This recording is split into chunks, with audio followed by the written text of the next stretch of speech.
चारि मास रे चतुर्थ थर पाई संबलपुर कोर्ट को बोमा धमक दिया जाइछि। पुणी थरे मेल साहाय्य आसी बोमा धमक बा धमकपूर्ण मेल आसी कोर्ट रजिस्ट्रार पाखकू एवं बम स्क्वाड डग स्क्वाड तन्न तन्न करी कोर्ट परिसर को जांच करुछि।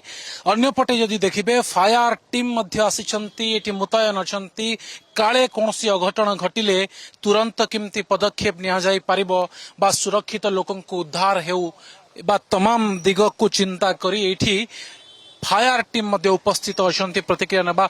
ये चतुर्थ थर पई पुणी थरे मेल आसी धमकपूर्ण मेल बोमार उड़े देबा पई केते तत्परता देखिबा मिलछि एवं आपण केते प्रस्तुत अछंती?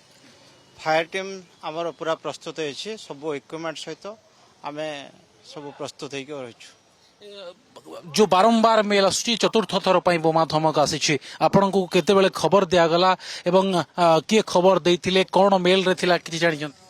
नहीं, मेल विषय किसी खबर नहीं, किंतु आमर control room fire service control room रो खबर आसला जे किसी बम रो आशंका अछि, तुरंत फायर टीम को डिप्लॉय करिया पे। धमकपूर्ण मेल आसीबा निश्चित भाव रे ये चिंताजनक किछि प्रतिक्रिया नेबा।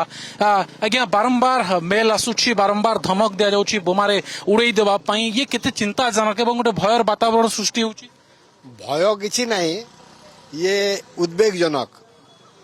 बारंबार एभली जो हक्स कल आसुची धमक आसुची ता तदंत सापेक्ष काहींकी करा जाउ नाही एवं जो माने एथिरे संपृक्त सेमानक पाखरे पहुंचीबा पई काहींकी असुविधा होची ये मध्य चिंतार विषय। जो न्यायालय अच्छी कोर्ट अच्छी सेठी के धमक आसुची एवं पुलिस बम स्क्वाड डग स्क्वाड फायर टीम एमाने बारंबार हैरान होउछंती। संबलपुर वीडियो जर्नलिस्ट सुब्रत लिपन होता कनक न्यूज।